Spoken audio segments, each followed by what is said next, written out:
Hi, I'm Anne-Marie Mediwake, and I'm here with Lindsey Deluce and Kelsey McEwen. Welcome to CTV Your Morning, the podcast. This week, how stress affects your relationship with food and what you can do to fix it. And travel journalist Lauren Christie breaks down what's included in the Canada Strong Pass and how much money it will save you this summer. But first, here's Kelsey's conversation with 98 Degrees.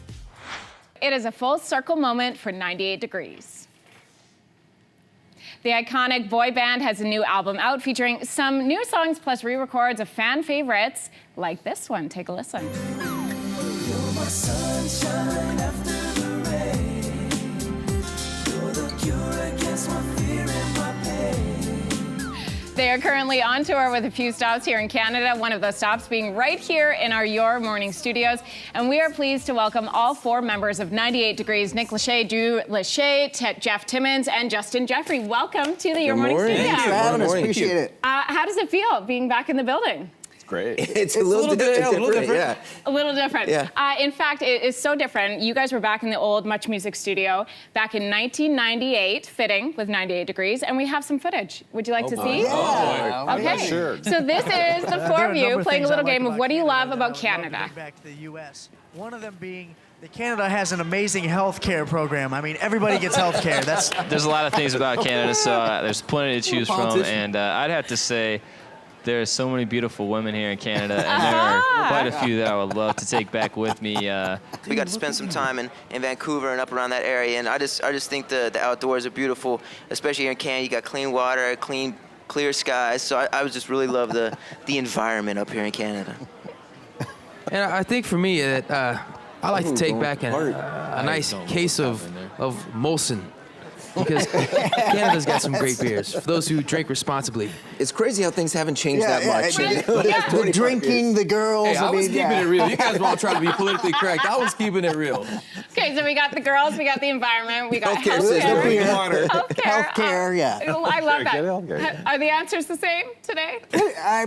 Probably pretty much. Beer, girls. Well, we're married now, but I think it. Given the current state, things might change a little bit, but yeah, I think for the most part, we've stayed fairly consistent, over the last 30 years. I love that. I love that so much. Let's talk about the new album, Full Circle. You've got five new songs, 6 re-records of some of your biggest hits. We know other artists like Taylor Swift, Prince, they have re-recorded their material to get control back of the music and of their sound. Nick, why did you guys want to do this? Yeah, I think largely for the same reason. I mean, you create these songs; they become part of your identity, part of your your true existence, and for that to be owned by somebody else just felt really wrong. So it was an opportunity for us to kind of take ownership back of the songs which have defined us and paved the way for this incredible career that we still get to enjoy. So just a unique opportunity for us to feel like, hey, we take ownership of our songs. And again, as you mentioned, 5 new songs on there as well, which we're super excited about. So a great full circle moment, if you will, celebrating the past and the songs which have kind of created us, and also celebrating the future and 5 new songs. Drew, there are 2 schools of thought when it comes to recording sounds that you've already done before. You can either do something totally new or try to go back and replicate what it was before. So what path did you take? We tried to stay as true to the originals as humanly possible. I mean, that went everything from trying to track down different keyboard sounds to finding different delays that aren't even created anymore, trying to mix plugins. So we painstakingly went back and tried to recreate everything, including the way that we sing, which sounds weird, but we don't sing the same way that we did when we were, 20, 21, 22, 23 years old. So, but a lot of effort went into making sure that it sounds as close to the originals as humanly possible, because that's what the fans fell in love with in the first place. I love that. There is like an iconic 90s sound that you just don't get today. Like there are sounds and weird things that are added into 90s music that is so unique to the decade. So I know that the fans will love that. Jeff, you guys are going on tour. I'm going to throw it back to the early days. We've got some pictures to share with you this morning. Memory lane. I love this memory lane. Disturbing. Oh my gosh. Yeah, there we go. Way back, the kids there, as you said, Nick, when we played that first clip. Yeah. How is touring, Jeff, different today than it is, or than it was back then? Well, I love these photos. These are I'm questioning what we're doing in some of them. But anyway, it's a lot more fun. You know, look, back then we were compared to like Backstreet and NSYNC, and you know, we put all this pressure on ourselves all the time, and certainly we enjoyed it. But you know, it was a grind. And now, you know, getting to do this, you know, 30 years later, we're just having as much fun as possible. It's so much fun. That's awesome. Yeah. Justin, it's been nearly 3 decades since the world was introduced to 98 Degrees. So throwing it way back, if you can take us all the way back to the inception of this group, how did you pick the name 98 Degrees? Well, to be honest, it was really our manager's girlfriend at the time.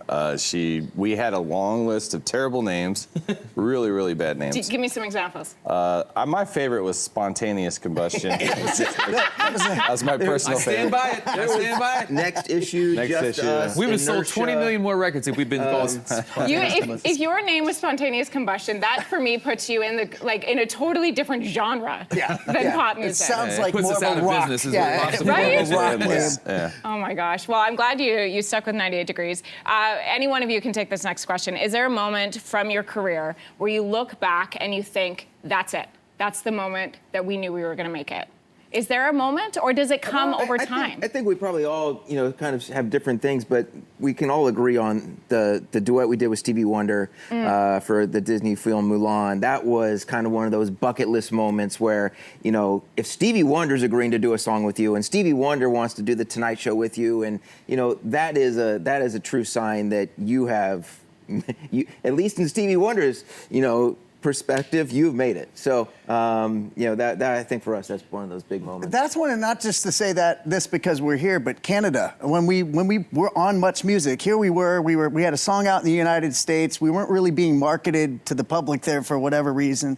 And, you know, we drove up into Canada, we wrapped a Winnebago with our pictures on it, and once Much Music put us on TV, it was like an overnight success for us. So that was kind of a feel-good moment for us, too. That's in our awesome. career. That clip I showed at the beginning, by the way, was in this studio. Yeah. They were just filming this direction, so you guys were sitting like right over there where our desk is, which is pretty cool. Pretty wild. We're going to end with some rapid fire. I'm going to ask a question. You guys just point to the bandmate who would satisfy the answer. Okay, get ready. Love these. Ready? Here we go. Who's the biggest morning person? Not me. None of them. There you go. Okay. Just because he doesn't sleep, though. Perfect. Yeah. So who's most likely to sleep in? There you go. Who drinks the most coffee? Yeah. Still you, probably because you don't sleep. Yeah. Who's most likely to complain about the weather? If it's complaining, it's probably me or Nick. It's over here somewhere. One of the two. Who has the most regrettable tattoos? Ooh, I mean, that's a tough call. You covered one, so there's... Not because I regretted it. Okay, it was time to move on from that tattoo. It was a love cover. I think that's a nice way of saying you Tribal regret band it. had its moment, and it lives fair. on my arm. Yeah. Who of the four of you spends the most time getting ready? Nick. That's not true. Dude, come on. After 30 You own years, it. just own it. You got it. Who's the most likely to skip leg day? Who wrote these questions? Come on, Not man. me. Where's the producer? That's Jeff's Katie. never seen geez. one. That's Katie. And then last but not least, who's the most sentimental? I think that'd be all of us. You're All all of you. pretty, We're all getting pretty sappy. guys. Yeah. I get it. I get it. Well, listen, we are sappy for the fact that you guys are in studio this morning, that you are touring Canada again, and that you have brand new music for us. It's great to have you. Thank you. 98 Degrees, thank you. Thank you for having us. We appreciate it. And a reminder, you can catch 98 Degrees at Falls View Casino tomorrow night, as well as various dates right across Canada. Head to 98degrees.com for tour info.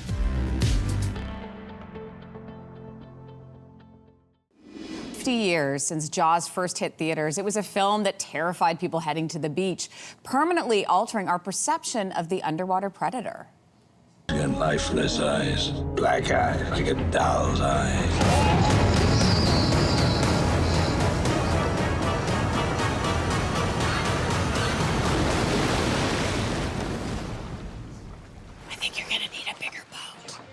Since then, a lot has changed about how we understand sharks, from the science behind their behavior to the risks they pose for humans. After decades of research and education, the myths and fear have proven hard to shake. For many people, sharks are still seen as villains rather than vital parts of a healthy ocean ecosystem. Joining us now to separate fact from fiction is founder of Atlantic Shark Expeditions, Neil Hammerschlag from Halifax. Nice to chat with you today. Good to hear. Okay. Good to be here. It's great to have you. Do you remember personally seeing Jaws for the first time? What did you think? It was scary. Just that, I mean, that opening scene where, it's got that deep bass pumping and you get the camera going through the seaweed. It was, it was pretty exciting, but scary. Yeah, so you held on to that fear that people still have to this day, except you went a different route and tried to really explore the world of sharks. What lasting impact do you think this film has had on people and how they view sharks? Well, you know what? It has certainly made sharks super, I would say, interesting to a lot of people. You either love them or you hate them, you're scared of them or you're fascinated by them. But this movie has certainly, certainly put them on most people's radar when they head to the beach and even the swimming pool, to be honest. Oh, yeah, of course, too. Okay, but let's break down the data. Let's look at the science. What is the likelihood that somebody's going to be attacked by a shark? It's extremely rare. Thank goodness we are not the natural prey of sharks and just not on the sharks menu. And in fact, sharks, including great whites, prefer to avoid people altogether.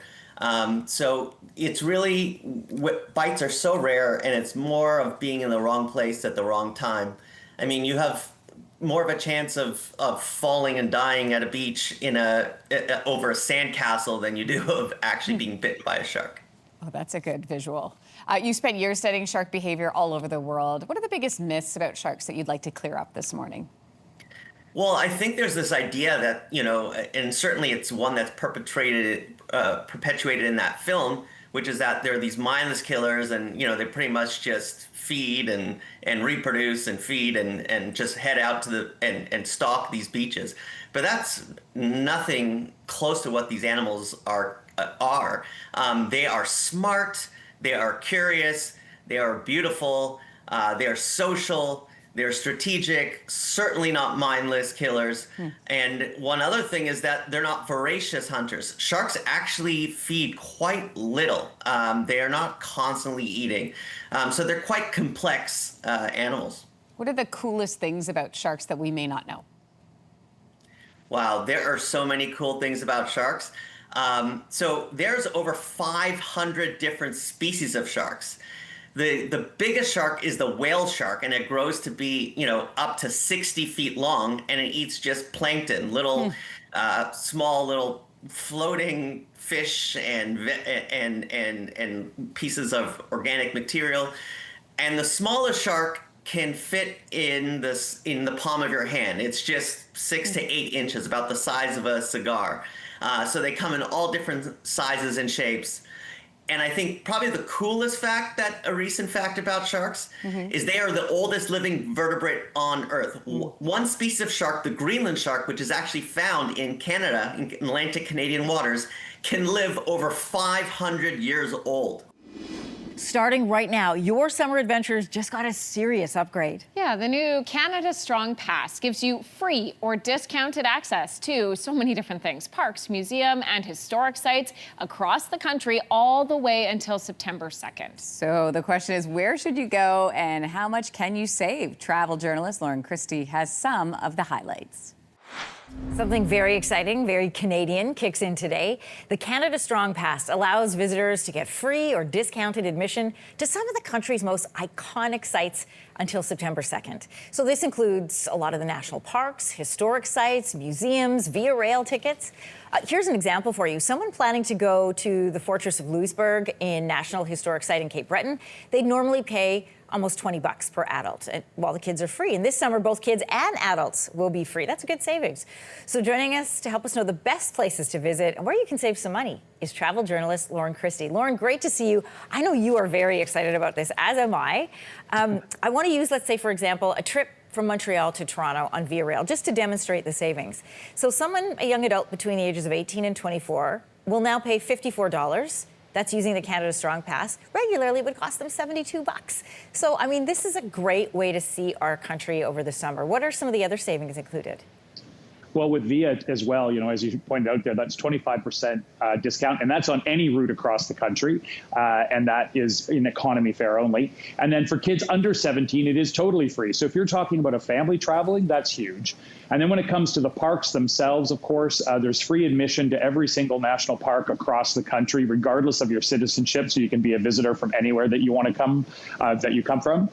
There's a 25% discount on camping fees as well. So that's great if you want to be an overnighter. And if you're a boater, you actually get a free mooring charge on 7 of the canals administered by Parks Canada, including 2 of my favorites, the Rideau Canal and the Trent Severn Waterway. Listen, you turned me on to the houseboating on the Rideau Canal. That was one of my favorite segments that you've done. So there is a lot included in this plan, but there are some exceptions. What are they? Some of the services provided by third parties. So, for example, guided tours or rentals, perhaps. And there's actually 6 sites that are actually administered by third parties. That's not that many compared to all of them around the country. But, ones like, for example, the Lucy Maud Montgomery House in Cavendish. And then a few little essential items that you will need, like parking, reservation fees, firewood if you're going to have a campfire, and then if you are a boater, the mooring fees are extra as well. And we should remind people that the provincial parks aren't included in this, although there are some exceptions there as well. So just double check websites. Yeah, correct. That is correct. This is for national parks, Parks Canada, federal parks only. Okay, now there's going to be people visiting some parts of the country that maybe they've never gone to before. Maybe you've never camped or you've never gone hiking. So from a sustainability point of view, what do you want visitors to keep in mind? Well, I think it's really important to look on the Parks Canada website, because if you're not familiar with, protocol and etiquette in terms of how to interact and deal with wildlife, the interaction, or sorry, not the interaction, but avoiding bringing in invasive species. Sorry, that's what I'm trying to say. And then, of course, the other thing I think is a really great thing that they've done, Via Rail approached Park Bus, which is a company that provides transportation from downtown urban centers to the parks. And they've asked them to make one of their stops some of the Via Rail things. So instead of one of the Via Rail stations, so instead of bringing your car into the parks, which is causing real problems in some of the parks like Banff, for example, take the bus. Consider being a little bit more sustainable and take the bus in. And so these park buses will leave from Vancouver, Toronto, Edmonton, Halifax, even Jasper. They're going to pick up at the Via Rail station there. Lauren, you make a really good point that this isn't just about showing up, but do a little bit of homework before you arrive. Listen, 100%. It's no coincidence that it's called the Canada Strong Pass. We just had a federal election. We saw that the Liberal slogan was Canada Strong. And Prime Minister Mark Carney is pitching this as a way really to sort of build on that feeling of nationalism, unite Canadians in the wake of threats from the U.S., encourage tourism here at home. How successful do you see this program being? I think it will be successful. Everybody, not everybody, but a lot of people jumped on that U.S. boycott. And instead, they've been spending their money in places like Japan and Europe and Mexico. And that's all great. But we really need to focus it on Canada. Part of this is, as you said, building our tourism industry and keeping it strong. It employs 2 million Canadians. So I think it's really important for people that are not going to go to the U.S., stay in Canada and spend your money. And what I love about this Canada Strong program is that, I don't know about you, Anne-Marie, but for me, when I think of Canada, I think of those big, beautiful, natural outdoor spaces. I think of trains. I was blessed when I was out of university. I was a tour guide, and I used to take trains back and forth across the country and go to all of these parks. So I can tell you, this really gets the Canadian juices flowing, and it's a really, really great way of promoting, I think, travel in Canada this summer.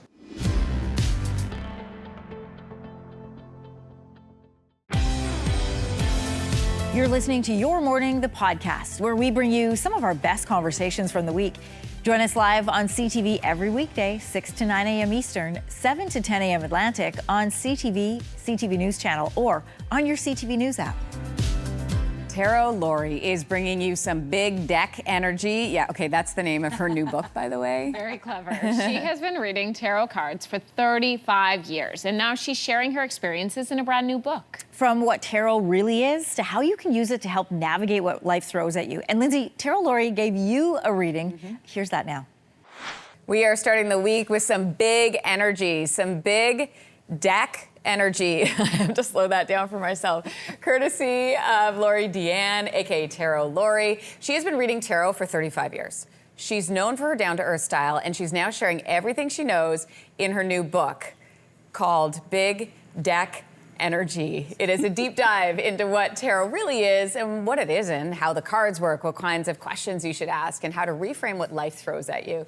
Tarot Lori, it is so nice to see you again. Welcome back to the studio. Thank you for having me. This is so fun. Okay, so we will get to tarot reading in a little bit, but first, I mean, you've been doing this for 35 years? Yes. Right, you've been reading tarot with the same deck. Where did you get it? What's the story behind it? I mean, I grew up in Calgary, and there was one place where you could get tarot cards and crystals and all the things. And so I dragged a friend down because I had heard a myth that is not true, that you have to have your first deck gifted to you. Right. So I dragged her down and said, give me that one, which was really the only one that was available. And so it's this one that I've had for 35 years. It's super worn and weathered.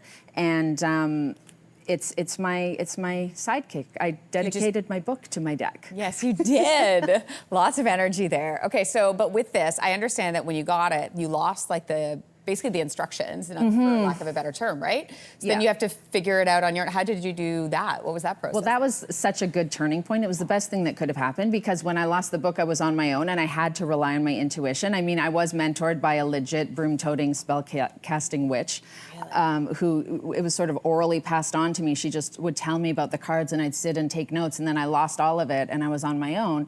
And that's where things really took off because it was just me and the deck. You really had to trust your intuition. That's so interesting. Okay, so I want to talk about this book. This book, it really is a guide to help anyone strengthen their intuition, you say, right? And you say it is a guide for doing life. So what do you mean by that?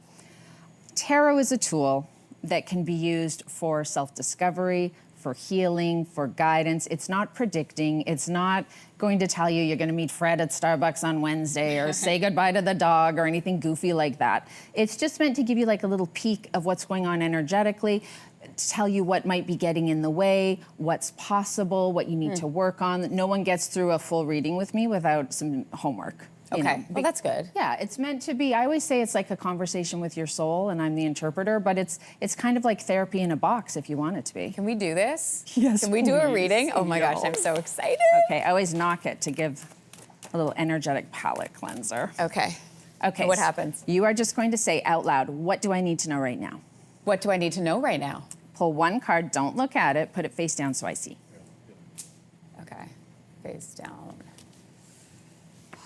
I'm a little stressed out. Oh, it's so interesting because it's like you're getting good tactical advice, okay? Good practical advice. You've got the Page of Swords, and the Page of Swords, do you see how he has his sword off to the side? And he's saying, why do you want to know that? Well, show me yours and then I'll show you mine. You know, and he's being a bit coy, keeping his cards close. And it's just reminding you, don't be telling people your business if it's not their business, because something could come back and kind of bite you in the butt. Really? It's not saying something bad will happen, just something bad could happen if there's too much yippity-yap. So it could be something being announced too soon. It could be an idea or an opportunity getting scooped out from under you. It could be gossip getting back to someone. But like I said, it's not saying something bad will happen. It's just asking you to be aware. Lori, I don't know if this is good news. It's not good or bad. It's just advice. It's advice. It's like when in doubt, zip it. Just be discreet. When in doubt, zip it. Just be discreet about the information you're sharing, and be discerning about who you're sharing it with. Okay, that's good. Do you often find that when you do this, it just starts conversation? You end up having people really will tell you about their life? Oh, yeah. I mean, I like to not know anything going into readings because when I go in cold, it just makes it easier because I just separate myself from the person. It doesn't benefit me to try and like fluff you up and to, oh my God, everything's great, everything's amazing. It's more just, here's what you need to know. Here's what the tarot cards need you to know. It might not be what you want to know, right? But it's what you need to know. And my readings are always now to 6 to 9 months out. So this may be something that you're just like, huh? But moving forward, there's going to be a moment where you're like, oh my gosh, it was that card. Right. Do you ever have follow-up conversations with people? Because if I were in your position, I would wonder, you know, I've given the reading, and then I'm like, I wonder if what happened in 6 to 9 months with them? Oh, I get feedback all the time. You do? Oh, yeah. Instagram DMs or emails, or they'll get another reading and tell me it's so weird because you said this thing and Yeah. It's so fascinating. It's we so fun. love having you here, Tarot Lori. Thank you so much. Congrats on the book. Thank you. Okay, to that point, Tarot Lori was on our show before, and she gave me a reading. And I hadn't thought about it until she came back for this new book, but she had said to me along the lines of, be open to new opportunities because big things are going to happen. And really, for the next little bit here, whether it was because that's just a really inspiring thing to say to somebody, or because she said that to me and then that helped me take chances where I may have held myself back, big things are happening. And I'm starting to see movement in areas that I've really wanted to pursue. And I don't want to say anything yet, so there's the teaser. But I'm hopeful that over the next year, I have some really exciting things to share when it comes to science and kids and weather. So I don't know, like there's a part of me, I think I'm a baseline skeptic, and I'm okay saying that, and I said it to Tara Lori, but I think that part of why people love tarot so much, it's this idea of, let's take a second to reflect, let's take a second to dream, let's take a second to manifest, and then you don't know what will come of that, and I think that's really exciting for a lot of people. You know what's so funny about this? Tell me. Because Kelsey had like this very inspiring card that she pulled, and Laura's like, you gotta shut your mouth. That is not what she said. She said, be careful about who and what you share. Which is a good bit of advice, too. But I will say, so what you didn't see on camera, so right after that, because we had run out of time, she wanted me to pull another card. So after we went to commercial break, I pulled another card, and I ended up pulling, according to her, according to Tara Lori, I pulled the luckiest card in the deck. Oh, what does that mean? It means that life is going to get great. In other words, she basically gave me like a combo reading. She said, so take what we said with the initial card, which is like, be careful what you say and where you say it. And then because the outcome is going to be so fantastic if you're able to stay the course. Oh, see, I love that. Yeah, I know, me too. But I do, like, there's always the part of me that's like, you know when you're trying to get pregnant and then you see pregnant people everywhere? Yeah. Like, everywhere you turn, somebody has got, like, a big old baby bump because it's what you're thinking about, so it's what you see. So I don't know if it's, like, the planting the seed and then that's what's going to happen for you. Yes. Or if there is some truth to all of this. I don't know. Anne-Marie, where do you land? I don't know. I don't buy any of it. So that's why I'm really glad it was the two of you who did it. I don't know. I'm with you, Kels. I think that the power of suggestion is strong. And I think you are naturally an ambitious and positive person anyway. So that aligns with sort of the direction you're going anyway. So I don't know. I mean, I think it's fun, but do I put any stock in it? I don't. But I'm willing to be proven wrong. Okay, so Kelsey's had a reading. I've had a reading. We got to bring Tara Lori back, and guess who's getting a reading? Guys, I don't think I could even fake it. But I think that's great too, because I mean, you represent a huge portion of the population, and I'm also a skeptic. But I also like to, and I do this with sort of different aspects of my life as well too. I'll take exactly what you said, Kels, and use it as like a jumping off point or like a step in the right direction, just for like a little bit of inspo. Listen, but I think you're next, AMK. You're gonna bring your big deck energy.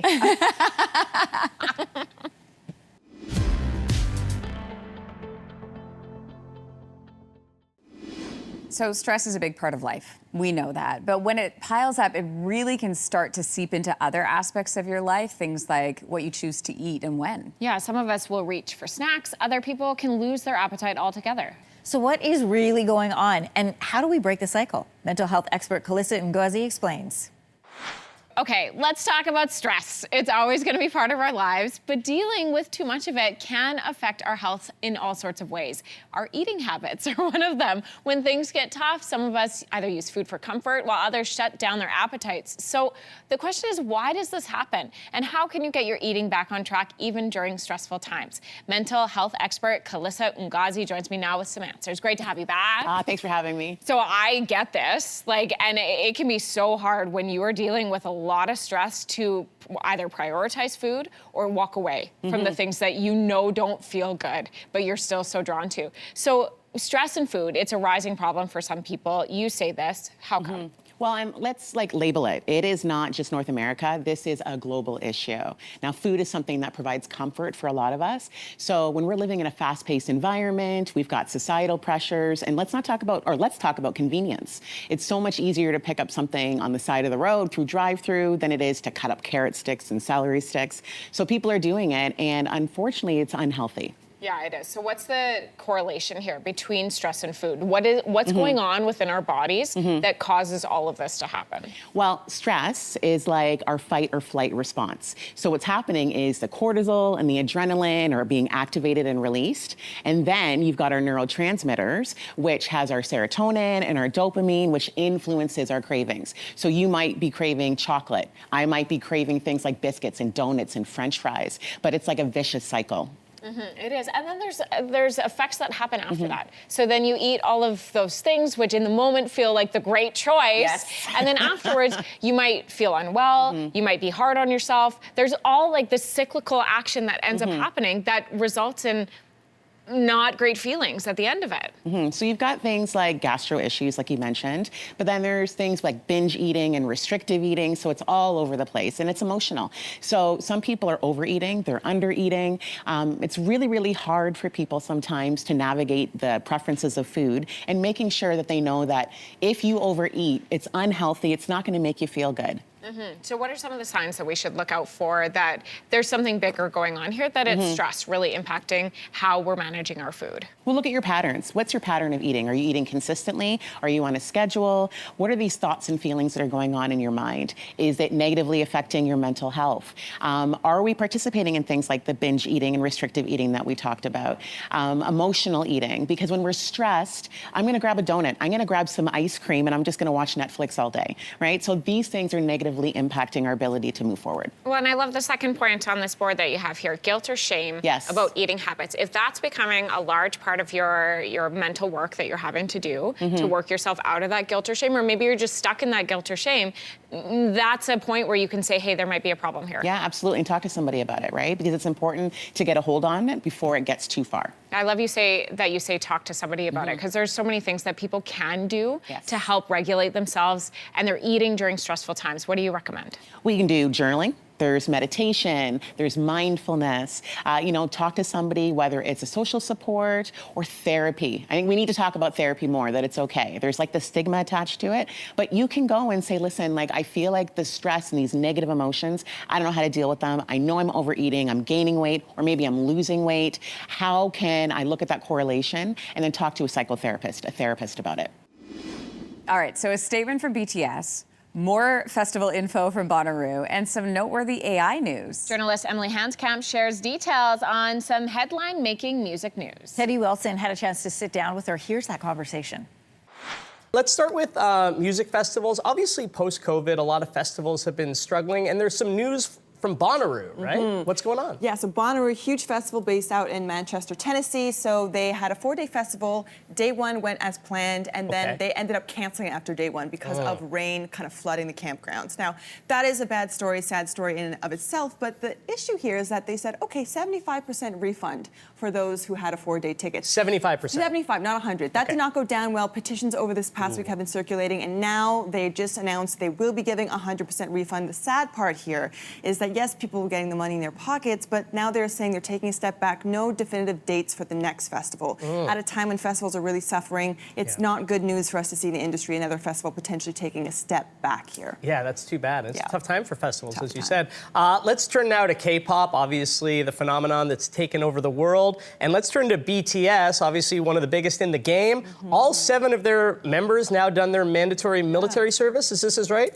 Exactly. So just for some quick background, in South Korea, able-bodied men aged 18 to 25 are required under the conscription system to serve military service, a period of 18 to 21 months. So all 7 members in BTS had to serve, and Suga was the last member who just finished his service, which means for BTS fans, a huge deal. We're talking about the biggest group in the world. We are expecting a reunion in 2025. There was a lot of debate around this when they first enlisted, saying, should they not be exempted? Because there are some people who are exempted from this conscription system, but they opted not to. So I think it's going to be a massive year for BTS fans. We're going to be seeing them everywhere, so get ready, buckle up, it's happening. So no big news yet on a reunion tour, but that'll probably... The dates and everything, no, but we're expecting 2025, some big news to be happening. That's going to be a huge tour. It's going to be huge. Also huge, obviously, everywhere is AI, artificial intelligence, and regular viewers of this segment know that you talk a lot about AI in music, and I know today you want to focus on Deezer. What is Deezer, and why is it relevant in the context of AI? So Deezer is a French-based or Paris-based streaming service. To give you some context, they've got about 10 million users compared to a Spotify that has 268 million. So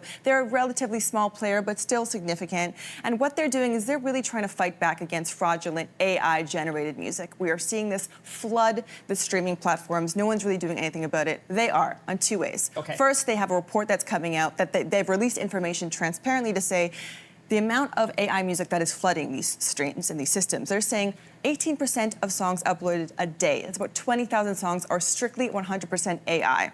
Not only that, but an AI song, typically 7 out of 10 of those streams are fraudulent, which means bots, and that's how they do it to get those royalties, and that is kind of a business that we're seeing happen. So they're clamping down on that by now having a tag for consumers that will say AI-generated content. So if you're using your app, which this happens a lot on Spotify, you come across an AI song you might not know.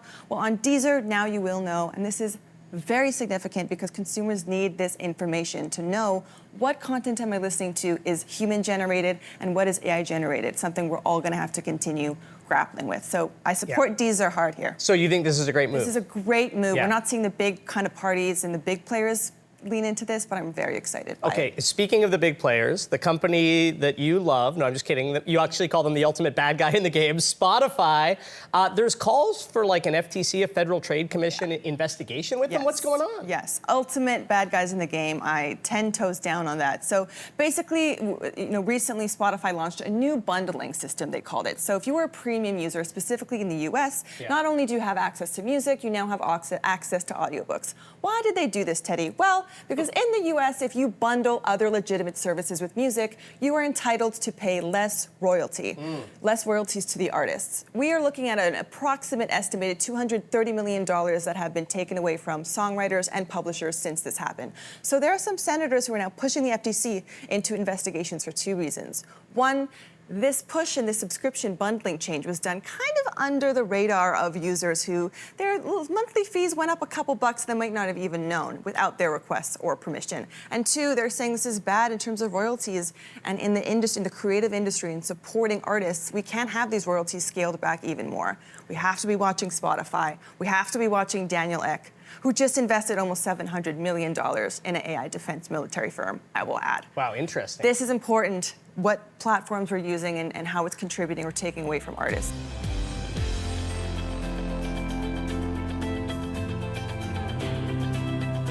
Okay, that's it for the podcast today. Thanks so much for joining us. For more great conversations, don't forget to download or hit subscribe to Your Morning the podcast on the iHeartRadio app or wherever you get your podcasts. And of course, we would love for you to join us live weekday mornings on CTV CTV News Channel or on your CTV News app. Start your morning with us.